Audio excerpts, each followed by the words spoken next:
My dear friends, अभी सर्दियों का टाइम चल रहा है तो हम में से बहुत सी लेडीज जेंट्स सबको आलस आता है, कुछ तो ठंड की वजह से और कुछ लोग जो है आलसी होते ही हैं। आलसी होने के बहुत से कारण होता है, जैसे एक तो हमने ये आदत अपनी बना ली है कि हम लेट उठेंगे, लेट सोएंगे, लेट घर का काम करेंगे, कोई फर्क नहीं पड़ता है, घर का काम ही तो है कर लेंगे।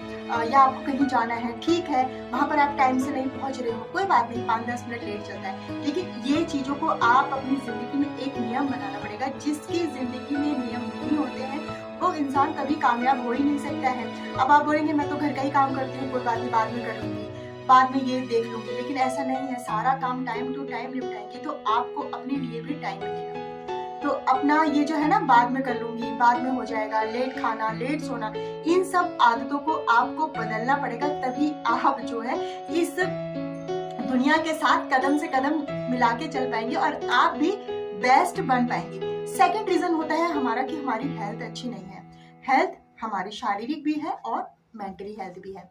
मेंटली हेल्थ हम कैसे ठीक करें? मेंटली हेल्थ जो हमारी बिगड़ती कैसे है कि हम लेडीज़ों की बहुत ही गंदी आदत होती है। जैसे कोई हमारे साथ कोई चीज़ हो गई, किसी के साथ बहस हो गई और कई सालों पहले हुई, फिर भी हम उस चीज़ को ना आज भी अपने घोटते रहते हैं। जैसे आपने देखा पहले वैद्य जी दवाई घोटते थे, उसी तरीके से हम भी ना उसको घोटते ही रहते हैं, याद करते रहते हैं। तो उससे जो है किसी का कुछ नहीं बिगड़ता, हमारी मेंटल हेल्थ खराब होती है। और अब हमारा शरीर कैसे स्वस्थ रहे तो हमें अच्छा खाना होगा, सुबह टाइम पे जल्दी उठना होगा, आप व्यायाम कर सकते हैं, वॉकिंग कर सकते हैं, कुछ तो भाई अपने लिए कुछ तो करना ही होगा अपने आप को फिट करने के लिए और दुनिया के साथ कदम से कदम मिलाकर चलने के लिए।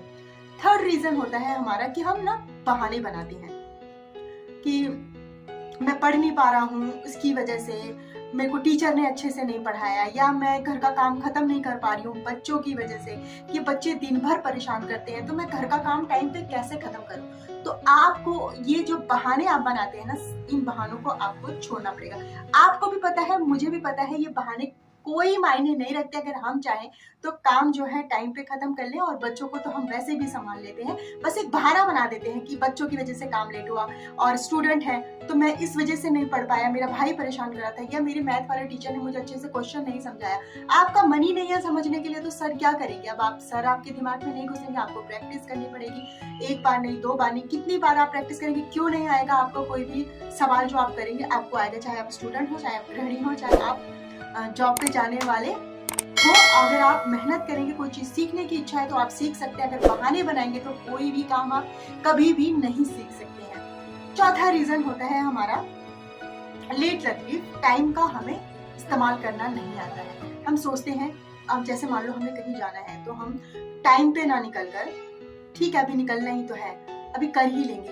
तो अगर आपका ट्रेन का रिजर्वेशन है, कहीं आप घूमने जा रहे हैं, आपने अपनी गाड़ी बुक कर रखी है, आपका ड्राइवर जो है बाहर इंतजार करे जा रहा है और आपने उसके 3 बजे का टाइम दिया और अब आप 4 बजे तक भी रेडी होके गाड़ी में नहीं बैठ पा रही है और आप स्टेशन अगर 1 घंटा लेट पहुंचेंगे ना तो ट्रेन आपके लिए रुकने वाली नहीं है। ठीक है, इसलिए टाइम के साथ चले, टाइम की परवाह करें, टाइम टू टाइम अपना काम खत्म करें। तो ये आलस जो है आपसे ना कोसों दूर भागेगा। 5वीं बात जो हम सभी जानते हैं, जैसे आजकल सर्दी का टाइम है तो सबको आलस आता है कि ये काम बाद में कर लेंगे।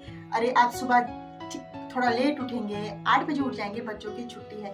ऐसा नहीं करना चाहिए। हमें सुबह जो है अपना काम टाइम से खत्म करना है, टाइम से सारे काम करने हैं। तो जैसे बाकी लोगों का घर का काम खत्म हो जाता है, बाकी लोग धूप में भी बैठते हैं, मूंगफलियां भी खाते हैं, बैठे बैठे धूप में साग भी काट लेते हैं, तो वो अपने टाइम का इस्तेमाल कर लेते हैं क्योंकि वो टाइम से काम कर रहे हैं। फिर आपको बाद में ईर्ष्या करने की जरूरत नहीं है। अगर आप अपनी जिंदगी में नियम बनाएंगी तो आप भी कामयाब होंगी और आप का भी काम जो है पूरा टाइम टू टाइम खत्म होगा। आई होप सो आपको मेरी ये छोटी सी वीडियो पसंद आई होगी। पसंद आए तो प्लीज लाइक, शेयर, कमेंट और इसी के साथ मिलते हैं नेक्स्ट वीडियो में। बाय।